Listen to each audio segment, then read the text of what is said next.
Hello and welcome to EPR with your favorite environmental nerds, Nick and Laura. On today's episode, Nick and I discussed the state of Florida. We talked to Erik Neugaard about Port Everglades, coral restoration, and obtaining professional certifications.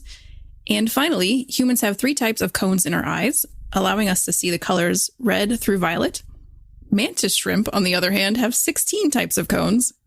While scientific research shows this does not necessarily mean mantis shrimp perceive minute differences in color or see colors we can't imagine, it does indicate that mantis shrimp is a total badass, in Nick's opinion. Don't believe us, just Google mantis shrimp punch. It's pretty cool, I'm just saying. It sounds cool. Hit that music.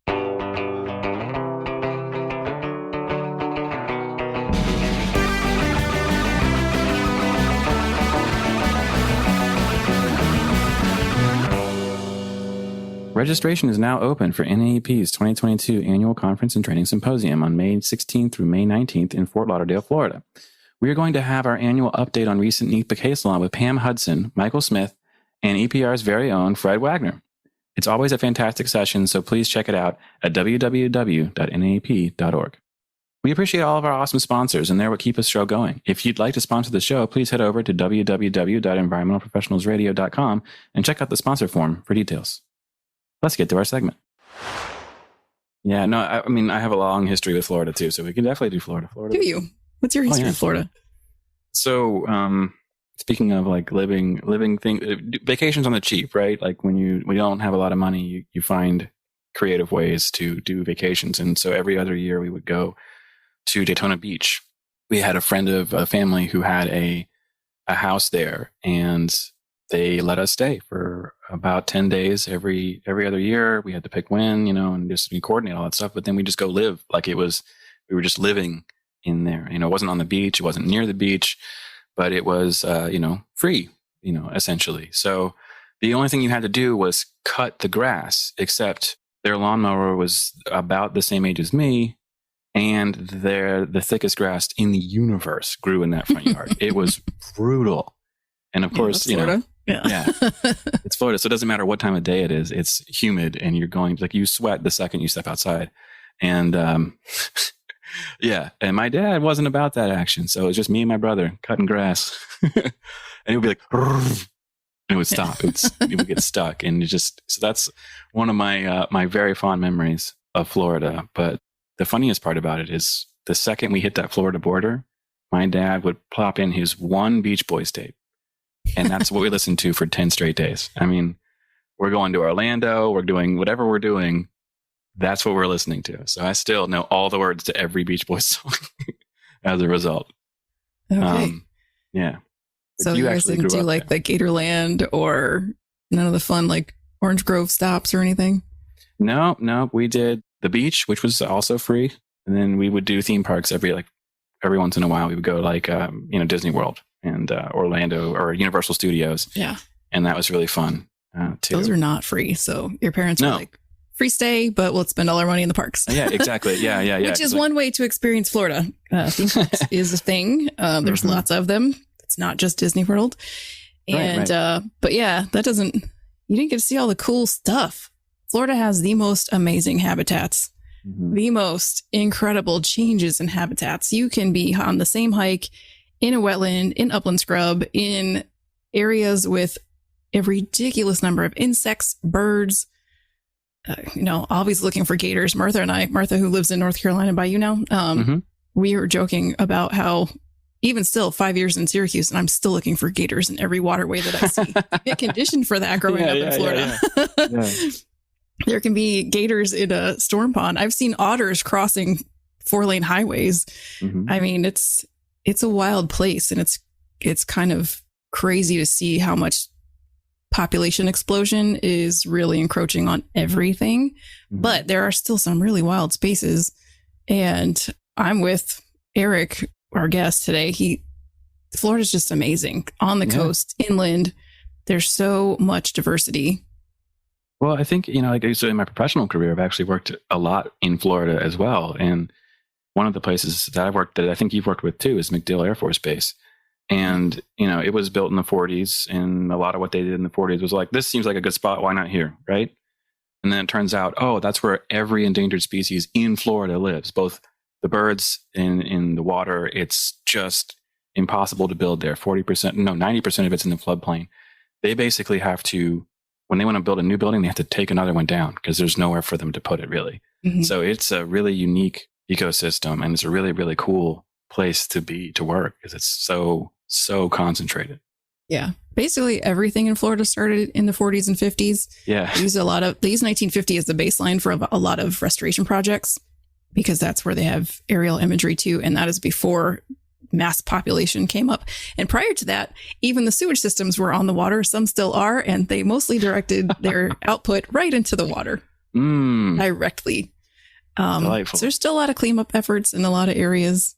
But yeah, manatees, I mean, there are species unique to the whole world in this place. It's so, if you can get to Florida and really get to those places to see those things, it's a magical place, but you have to filter through the people and the traffic and the mosquitoes that sometimes are very, very thick also.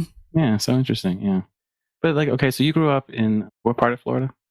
Dunedin, Florida. It's directly west of Tampa. Okay. But so kind of give me a sense of, and so there's like Pensacola, there's Tampa, Miami, all completely different places, right? Is that right? And so how do you, very different cultures. How do you experience all of Florida? Can you do that in one trip? One trip. Well, kind of. I mean, I didn't realize I grew up in Dunedin, which is on the western side of Tampa, completely developed. I think recently they've just pretty much developed one of the last remaining natural areas in the county. Great. Yeah, it's crazy. But then when I started working for Hillsborough County, I had no idea. Hillsborough is a giant acreage-wise county. Mm-hmm. And I had no idea that east of Tampa itself was completely rural. Farms, tons of just miles and miles of trails and wetlands galore, all kinds of amazing habitat. No clue. Of course, they're building out that way now. Right. But when I started there, I would get in a truck and drive around and get totally lost. I had no idea where I was and be out in, Florida wilderness, essentially. So I think you can. I think if you visit a city, you have to just get in a car and maybe drive. Ocala is in the middle between Tampa and Orlando. So you can go to the parks, but then get in a car and drive more central to the state. And there are still a lot of really amazing parks. And I think too that there's some preserved lands too. There's a place called Florida Forever, and they are a working ranch, but a lot of it has been donated to the state. And you can do all these really cool tours, zip lines, horseback riding, old Florida cracker horses, which are small, but they were used for herding cattle. So much fun. So there's a lot of stuff you can do if you just take some time to get outside of one of the cities. Yeah. Plus, diving, snorkeling, all those great things. Yeah, of course. Oh gosh, yeah. But it's funny though. You kind of just reminded me, one of the NAEP conferences we had, there was a talk about when we had it in St. Pete, and there was a conversation about Tampa and how all this development had created. And it's the same thing that's going on with lots of cities, right? Where when you build a bunch of infrastructure and you don't plan for how the water drains, it creates significant flooding issues, right? It's a really huge problem for Florida because the highest elevation in the entire state is like 300 feet. But it was really interesting to see they're trying to come up with really creative ways of dealing with this problem, because it is a really big challenge, and it makes, having clean water a really difficult thing when you're taking all the oils and all the stuff so you have farmland outside of the city, and then you have all of the junk in the city, and then it goes straight out into the water body, like you said. It's a really significant challenge that they're all dealing with. Yeah, totally. And I guess as far as can you experience Miami in Tampa, and you can't. Florida's a big totally state, long crosswise from top to bottom. It's long. It's short across. It's only 3 hours. You can go. You can be in Florida and maybe do St. Augustine, which then you have the historical stuff and pirates and forts and cool things there. But if you want to do, you'd have to spend some time to do the whole state. Plus the Keys. I mean, it's amazing. Yeah, the Keys. Amazing place. But Miami is a completely different world than Tallahassee. I mean, Tallahassee is kind of being like in Georgia, Yeah, I think Miami is its own world compared to anything else, really. It's a unique space. But yeah, I mean, what is it? I think it's actually 12 hours from the top of the state to the Keys. I think it's something like that. It's an extremely long, extremely long state. Yeah, when you drive there from the north, it's like, cool, we're in Florida. Awesome. That means we have only 6 hours to go. Yeah, right. Yeah. All right, that's enough Florida gushing for now. So we can always come back to it because there's still so much more. But let's get to our interview. Sounds good. Hello, and welcome back to EPR on a very special Earth Day recording. Today, really excited to be recording on Earth Day. Obviously not coming out on Earth Day, but hey, we're doing our part. So very excited to record today with Erik Neugaard, the Environmental Program Manager at Port Everglades. We're really happy to have you on the show, Erik. Thank you for being here. Thank you for inviting me. Looking forward to this. Yeah. So tell us a little bit about the port itself. I don't know too much about it. So what is it? Well, Port Everglades is located in Fort Lauderdale, Florida. It is the third largest or most active cruise port in the world. It's the 11th largest container port in the United States. And it's the second largest petroleum port in Florida. We supply petroleum to all of Southeast Florida, 13 different counties. We supply all the fuel to Fort Lauderdale International Airport, as well as Miami International Airport. So there's a significant amount of activity here.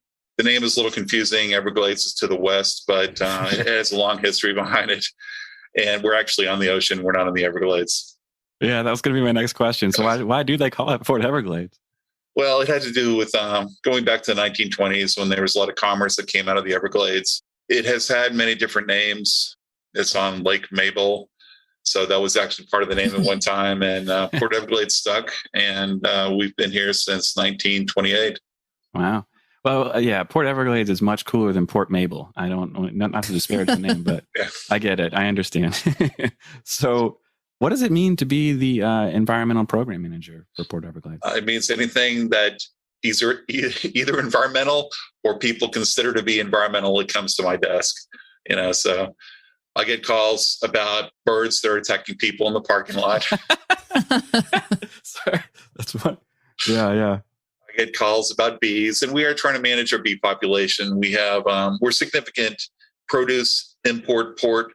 And because of that, there are a lot of bees that come in. So we try to figure out, we're GIS mapping all the bee colonies to determine where they're most actively showing up. We have traps set up in the areas where they're most problematic around our cruise terminal parking garages. Last thing we want is someone who's getting on a cruise to be stung in the face by a bee. So we're doing our best to manage them. We're also working with our local Florida Department of Agriculture, who's out here trapping as well. They have found that we have extremely high percentage of Africanization in some of the bees that are coming in here. Basically, they're killer bees. Oh, wow. So it is a little problematic, and we definitely want to keep them away from the cruise ship passengers. Yeah, for sure. So you wouldn't really think about that as an environmental issue, but it is something that I engage in because there isn't anybody else here to take care of that. Yeah, so that's definitely a very important thing for your job, but you have other things you do as well, right? Like it's like you say, it's a catch-all. So what else do you guys, what are your big things you work on? Well, I like separating, my title is Environmental Program Manager, but I like inserting compliance and stewardship in there. So Environmental Compliance and Stewardship Program Manager. And I differentiate between compliance and stewardship. Compliance are things that we have to do by law. That means taking care of all the contamination issues that we have. Like I mentioned, we are a very significant petroleum port. It has a long history of we've been a petroleum port since the 1930s. There is contamination here. There are contamination issues that have to be addressed. We have a lot of activity.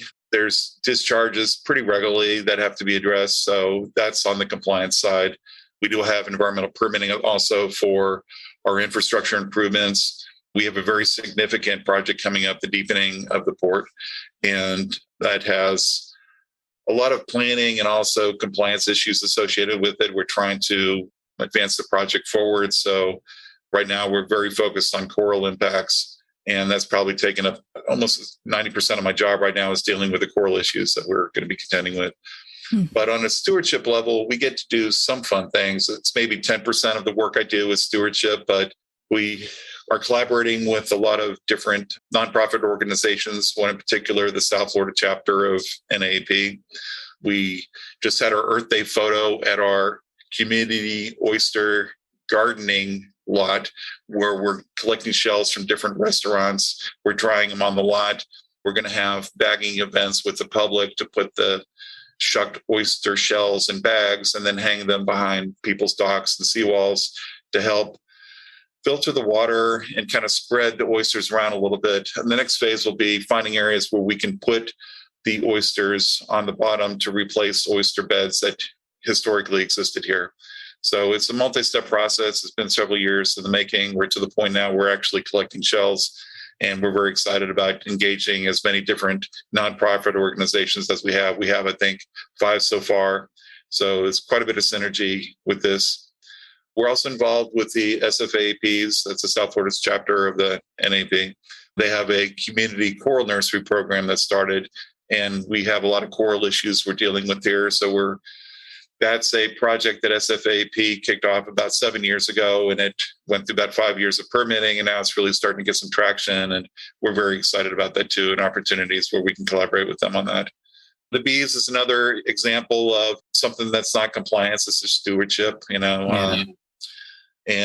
we're also going to be setting up a community seagrass nursery. We have one of the largest manatee aggregation areas in Florida. It's the second largest one in Broward County.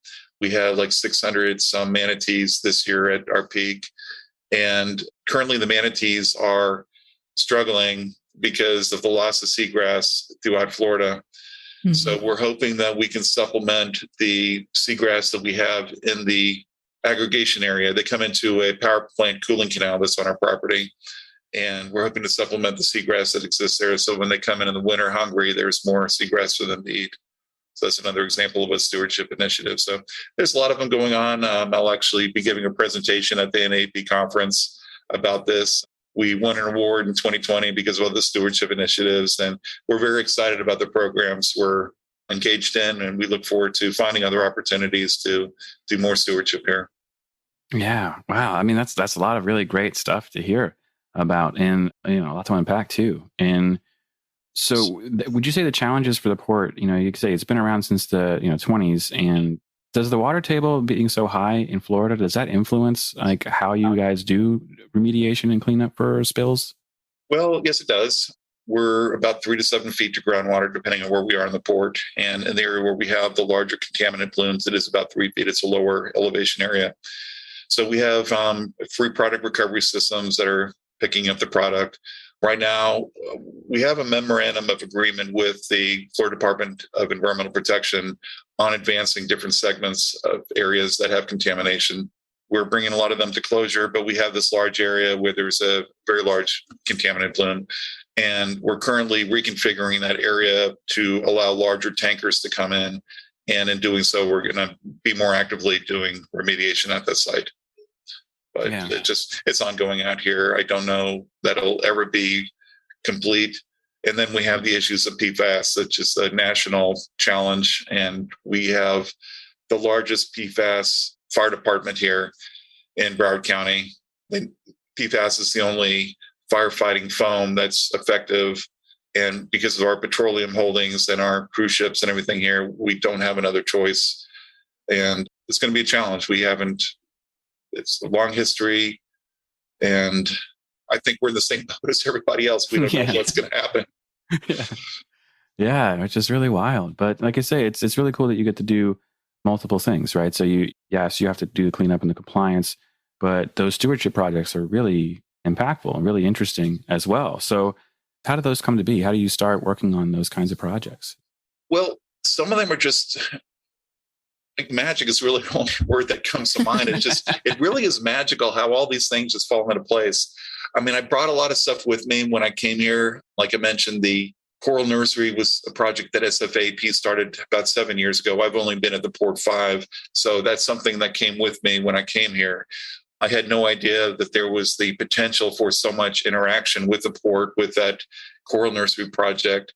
That interaction hasn't truly fulfilled its ultimate level of participation, but we're trying to make sure. I have to be very careful because we're a county agency and we have rules about conflict of interest, and I have to be very careful about where I step on things. So the coral nursery is something that is a completely community-oriented program. It is intended to give the public an opportunity to get hands-on experience propagating, cultivating corals, to make them more stewards of our coral reefs and actually just even educate them about the fact that we have our coral reefs offshore here.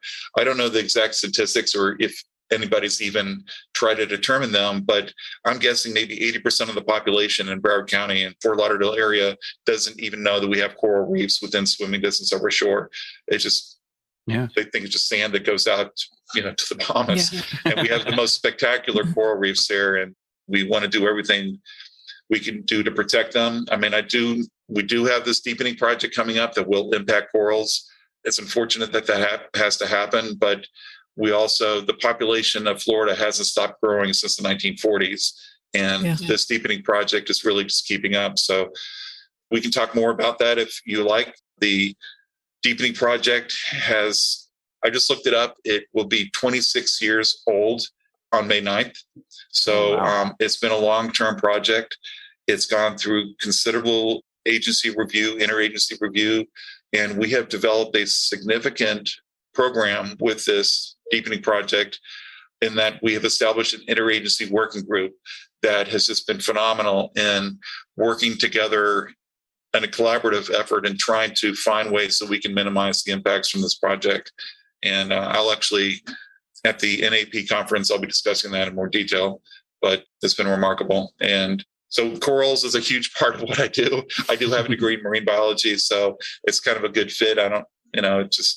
It's sometimes hard to differentiate between work and pleasure because on the weekends when I go diving, I'm doing all the work for the coral nursery, and so I don't know sometimes which hat to wear or which hat I'm wearing when I speak. I hear you. So how did you end up working at the port then? Just a long story. My bachelor's is in natural science zoology, and I graduated during a recession. It was kind of hard to find a job in the field. I worked for a while as a dive instructor on a cruise ship, and then at a dive shop, managed a dive shop, and captained a motor yacht, taking the owner and his family diving. And then I started with the Dade County Department of Environmental Resources Management as a pollution control inspector, and then very quickly became a hydrogeologist there, which had nothing to do with my educational background. Well, a little bit, but not, I was more of a biological scientist than a physical scientist. And then from there, I went to the Florida Department of Transportation, and that was quite a unique move for me because in that position, we were required to do everything NEPA. So that just everything that you can imagine environmental, I was dealing with. And I did that for a while, then was recruited by a consulting firm. I did consulting for 15 years, and then I decided to come back to government, and this opportunity was available, and it's been a pretty perfect fit. Yeah, I mean, it really does sound like it. If what you're doing on the weekend still helps your job, your day job, yeah, I would say so. Yeah, I should have mentioned that somewhere in between, I got my master's in marine biology, so that even made it a perfect fit. Oh, that's so awesome. Well, I'm glad that thank you for walking us through that. But I had a curiosity question too, because a lot of coastal areas are dealing with climate change and impacts from those, such as sea level rise. Is that happening at Port Everglades? Are you guys taking measures to? Well, it's happening across the globe, of course. Right. And it is something that we take into consideration. Our state legislature has a requirement that we look at the 50-year planning horizon, so out to 2070.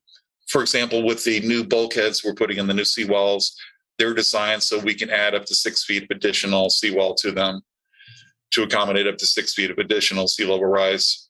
But a lot of the infrastructure at the port is more than 50 years old, and we also have to be concerned about what happens after that 50-year planning horizon. And SFAEP is actually planning to put a workshop together to discuss sea level rise planning beyond the 50-year planning horizon. And that's where things get kind of crazy. And I mean, sea level rise helps with the depth of the water in terms of bringing ships in. But we have a lot of infrastructure that will flood. But we have some areas now with the high king tides are already starting to flood. So we're already being impacted by sea level rise. And we have ongoing studies trying to determine at 6-inch intervals where our infrastructure is most susceptible. And we plan accordingly with our future development, taking those infrastructure challenges into consideration. But it's hard because it's a moving target. I mean, we don't know for sure. what's going to happen. It could go the other way, but we have to plan for the worst. And that includes looking beyond the 50-year planning horizon, because we hope that some of the infrastructure we're putting in now will have a life expectancy of more than 50 years.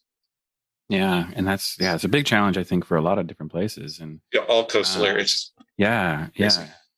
And so, like, I know, for example, sometimes even where you can build totally changes, right? So are you having to plan for a kind of thing where you're not even building new buildings? You have to kind of remove old buildings as well. So it's not even just, new infrastructure, but it's getting rid of old infrastructure safely as well.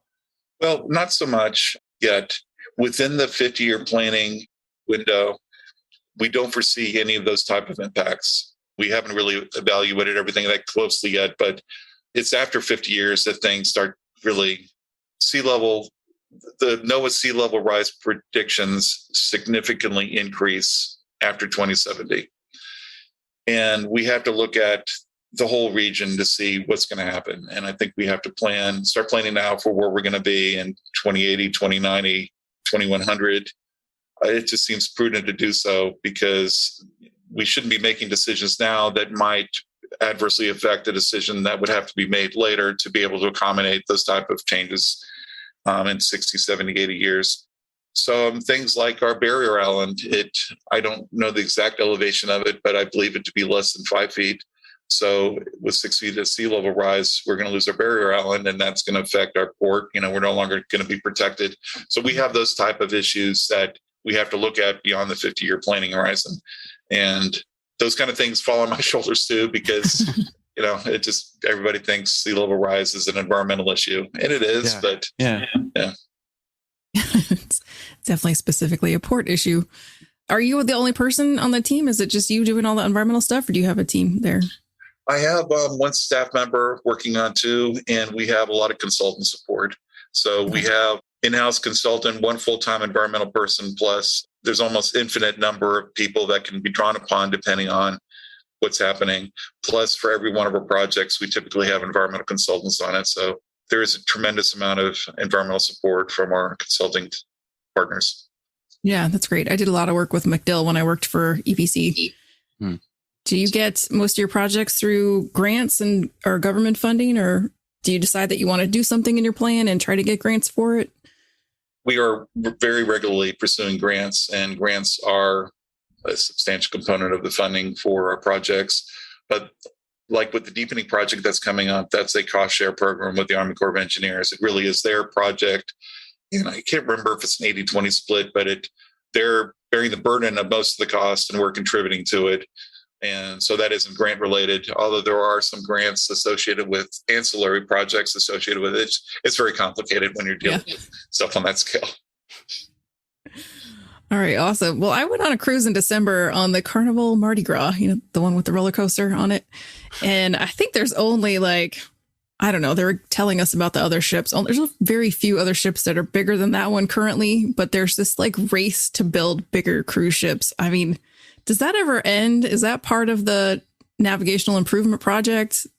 Or how's that going to end up or play out?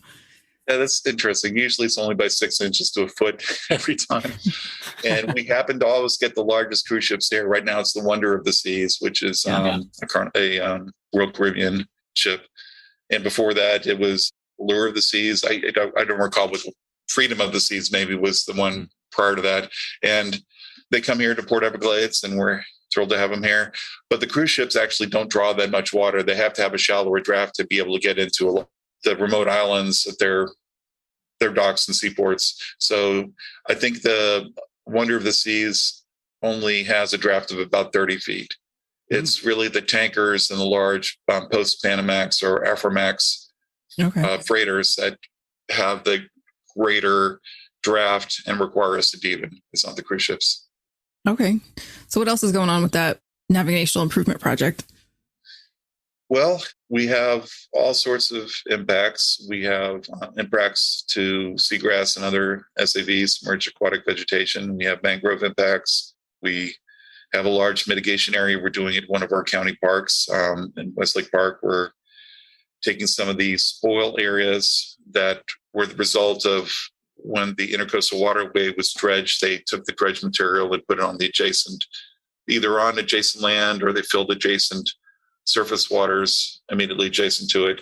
Those became colonized with some of our more invasive upland vegetation, such as Australian pine and Brazilian pepper. So the project there is going to be scraping those areas down to either mangrove elevation or seagrass elevation, and either planting or with natural recruitment, creating those habitats. So it's part of what we're doing here as well as managing that project. Awesome. So I was scoping out your LinkedIn, and you have a ton of certifications, like a list of probably, if anybody wants to know what kind of certifications you could get, just go look at Erik's LinkedIn. It's pretty impressive. And as a career coach, I get asked all the time. I think it's actually one of the most searched pages on my website is the list of certifications.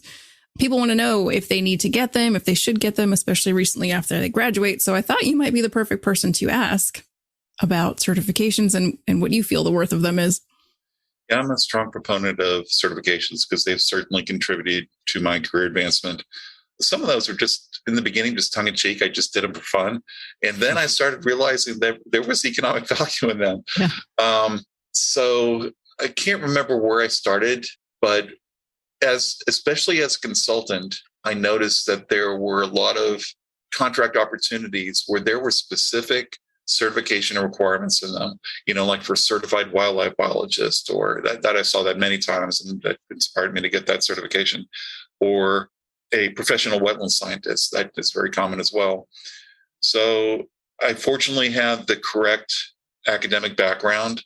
A lot of these they have an academic background requirement where you had to have taken specific courses, and I just was very fortunate in that I had all that. And I had the experience, and I was able to put it all together. Some of them have exams you have to take, and I was able to pass those. And some of them are just really stretches. I didn't have a background in them. For example, I'm a certified photogrammetrist, and I qualified. Well, photogrammetry is basically taking aerial imagery and tying it to real world.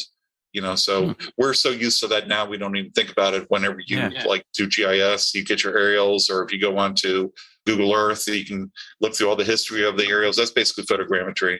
But it's also measuring and calculating and just working. It has a full spectrum of components to it, everything from setting up the airplane with the cameras to take all the photographs and setting up the targets and then bringing everything in and georeferencing it.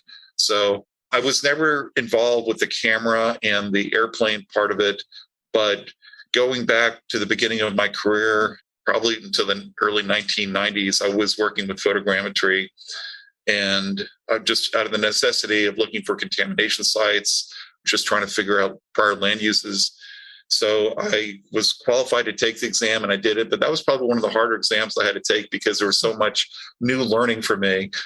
But every one of those certifications has helped me in one way or another, or just really, if nothing else, demonstrate the depth and breadth of my experience and knowledge. So definitely recommend getting any certification you can, just so people have a fundamental background understanding of where your expertise are.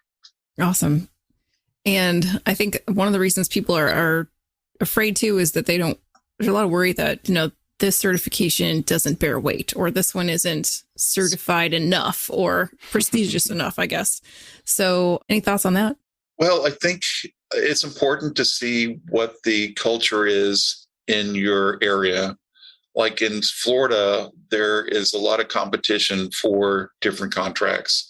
And as a contractor, someone who's putting a contract out on the street, especially with an agency, you want to have as many things in the solicitation to be able to differentiate the entities that apply for the contract or the grant, whatever it may be, and having requirements that they have scientists that are professional wildlife biologists or fisheries professionals or professional wetland scientists. If you're looking for that type of work to be performed, it is something that you can use to differentiate between different consultants or entities that are applying for the grant or the contract. So it's useful from a contractor's perspective. So we see a lot of that here in Florida. I don't know if that's nationwide, if it's common, but I could probably list a dozen or so that I've seen in different solicitations. And then sometimes I just pick them up for fun. Fun might not be the right word, but just for personal enrichment. Like I became certified as a arborist, and that was just really for personal enrichment. I didn't really plan to go and evaluate trees for diseases. It was more, I just wanted to learn more about it. And because I was a certified arborist, and I don't know if I can say this on the radio, but the company I was with, we made over $200,000 in fees from tree surveys that we wouldn't have been able to get if I wasn't a certified arborist. I was the only certified arborist in the company, and that work just flowed in. We were basically handed that because I had that certification. So there are definite economic benefits to these certifications, but in saying which one is best, or it really depends on circumstance and what your area of expertise is in. So, and just opportunities. Sometimes opportunities just present themselves. Yeah. And we've had a string of ocean scientists on the show lately, and all of them are divers. So we were thinking we were going to switch it up, bringing you on with the port. And it turns out you're also a diver, which you mentioned earlier. So you did say that you do that for fun. How often are you diving, and do you do it locally? What kind of diving is your favorite? Well, I've been diving since, I'm going to give away my age, at least 40 years. And so since you were 3, cool. Yeah, that works. I'll go with 43. Thank you. Actually, might be more closer to 50 now. But my first job out of my undergraduate degree was as a dive instructor on a cruise ship. And then I managed a dive shop. And as I mentioned, a captain of a motor yacht that the owner he liked diving as well. And when I went back to get my master's degree, which I did here in Broward County at NOVA Oceanographic Center, I was interested in the fish assemblage on the deeper artificial reefs. So I got certified as a trimix diver to be able to dive to those depths. And later I became a trimix instructor. And, that was just interesting because I saw a significant difference in the fish assemblage once you get past like 240 feet. And there was actually a species of fish that dominates some of the deeper wrecks that we didn't even know occurred here in Broward County. So that was interesting. But to be honest, I am, for this coral nursery I mentioned, I'm trying to get a lot of data on what our nearshore reefs look like. So I'm spending most of my dives now just wading off the beach, diving in 12 to 20 feet of water. And I'm so happy there. I mean, I'm finding the most... You stay down 4 times as long. You don't have to decompress. You don't have to worry about a boat. And I'm seeing the most incredible just imagery. I'm taking photos of that as well. But like a month ago, I went out and dove this intact Acropolis cornice reef. It's the staghorn coral.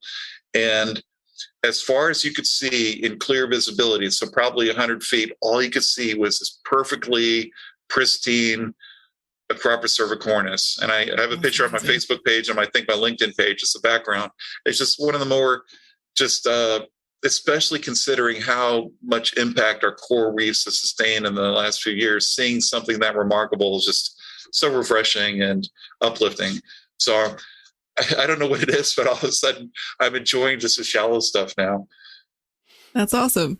Yeah. Coming from Tampa Bay, where I was the reef manager, I think I'm a little bit jealous. Our visibility was about 6 inches. Well, I grew up in Tampa, actually, and did plenty of dives off of off the coast there. Nice. Yeah. Well, you're also a member of the South Florida AEP chapter, which you mentioned earlier. When did you join, and what benefits do you have from that experience? Oh, I could go. This is only like an hour podcast. Right. Yeah. I'm actually giving a presentation at the NAEP conference. One of them is about SFAP and the different programs that have been developed in habitat restoration. I mentioned earlier the coral nursery and the oyster gardening and the seagrass nursery. And there's just been a tremendous amount of opportunities to do things that I can't do in the workplace. So I'm in this field because I have an intrinsic interest in it. I didn't do this for the money. And so I really enjoy the public outreach. I enjoy sharing what I know about our natural resources and our environment with the public. And I don't get to do that much. I do more of that in this position, but less as a consultant and some of the other positions. So these chapters allow you to do things that you're sometimes restricted about doing in your workplace. And we've done some wonderful things with the South Florida chapter. And there was a question about how long I've been involved. The South Florida chapter, I think, was incorporated in 1992 or 91. And I became involved in it shortly after, sometime in 92. I wasn't there in the first day, but I've been there since maybe 6 months after it started. And it's out of all the organizations, you can see from my certifications, I have a ton of other organizations I'm involved with. The local chapter of NAEP, the South Florida chapter here, has just been remarkable in terms of opportunities to do enriching activities. So we've done, at one point, I was an instructor for the Florida Master Naturalist program, and we were offering the full suite of classes through SFAP. That was extremely rewarding in terms of we had multiple other instructors from our board of directors, from our membership that also participated. So it gave us an opportunity all to get together and share our knowledge with the public through these classes. And that was extremely rewarding. These habitat restoration projects we have going on are very exciting. They're getting a lot of attention now locally, and it's just exceptionally rewarding opportunities that I could not find through any other organization. Yeah, which is great to hear. It's awesome. Yeah, it really is. And we really appreciate that. That's why we wanted to ask. So yeah, we're rolling through our questions here. And I'm going to take a second here to just double check. So the Coral Nursery program, I'm going to ask you about that. If we've already covered enough of it and you don't, there isn't more to say, that's fine. But I did want to ask it. So we like to ask questions that are fun or memorable about stories and working in the field. So I want to hear a little bit more about the synergy you've encountered with the South Florida chapter's Community Coral Nursery program.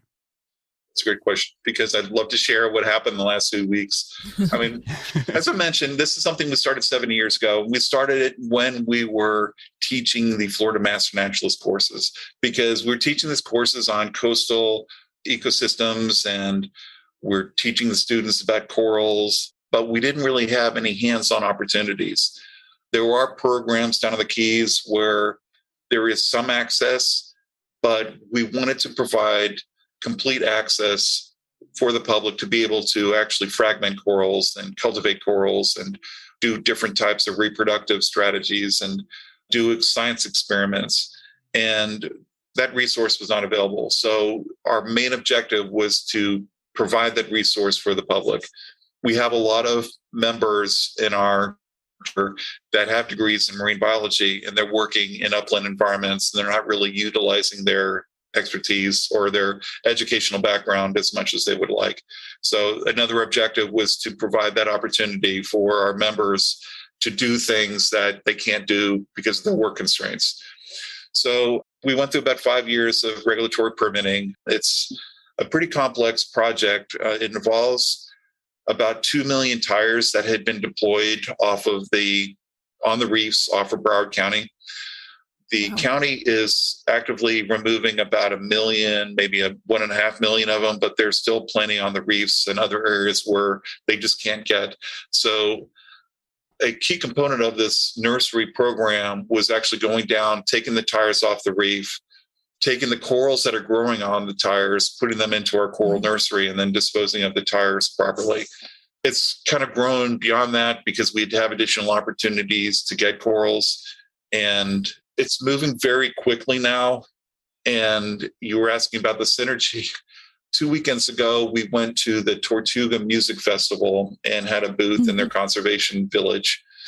And there were a number of reasons we did that. The Tortuga Music Festival, they share the proceeds from their merchandise sales and the sale of alcohol with the conservation village members. So there was an income opportunity, but that wasn't the only reason. We went there also because it was an opportunity to show what we had going on.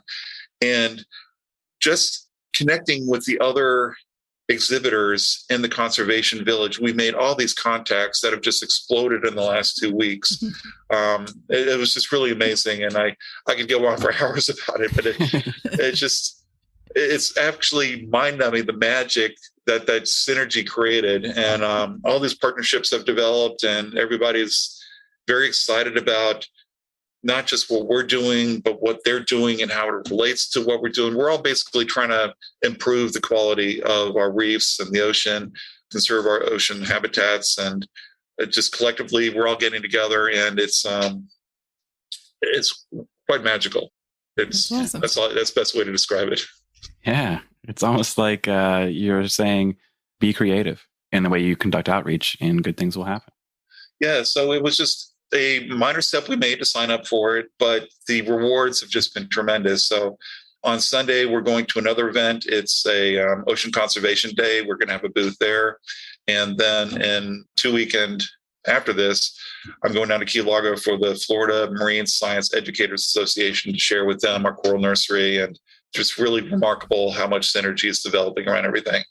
That's awesome. And you've only just started, so I can imagine in a couple of years, you'll be amazed at how far you've gotten. 2 million tires and all that coral to replace off of that. Isn't it nice of someone to have left that there for you to do? Answer to that is no, but right. Yeah. That's a very sarcastic comment. Yes. Oh, well, that is, speaks to the networking we're always talking about here. Get out there and meet people who are like-minded, and magic will happen, like you said. So we're pretty much out of time. Is there anything else you wanted to mention before we go? No, it's really been exciting talking to you guys. It's always fun. And I wholeheartedly recommend that being involved with our local NAEP chapters. I mean, there's so much opportunity. You can do anything you want with these chapters. It's like a blank slate, and you can go out there and do all these habitat restoration projects, or you can do community outreach. And it's just wonderful to be able to engage other environmental professionals with very diverse backgrounds in these things. And we have someone who is an archaeologist who's very much engaged in our coral nursery program now. And, we have chemical engineers that are getting excited about the coral stuff. And it's just, it's really, I think that in terms of the environmental profession, our local chapters are where it's at. And I really hope that everybody's out there engaging in them as much as possible. Yeah, that's awesome. And I agree with you. There's some chapters who are, I would say your chapter is one of the role models out there. So if there's another chapter struggling, you can also reach out to Erik and that group and see, how can we do what you do? And I would love to see the chapters more actively engaged with each other even. But Erik, so that said, where can people get in touch with you? Well, can you put my email address up? Yeah, it's audio, so we can't put it up, but we'll put it in the, sure. in the description. So my email address is E and then my last name. So it's ENEUGAARD@broward.org. Awesome. Thank you. Well, thanks so much for being here today. This has been a lot of fun. It has. Thank you very much. Happy Earth Day. Happy Earth Day. That's our show. Thank you, Erik, for joining us today. It was really fun to learn about port life. Be sure to check us out each and every Friday. Don't forget to subscribe, rate, and review. Bye. See you, everybody.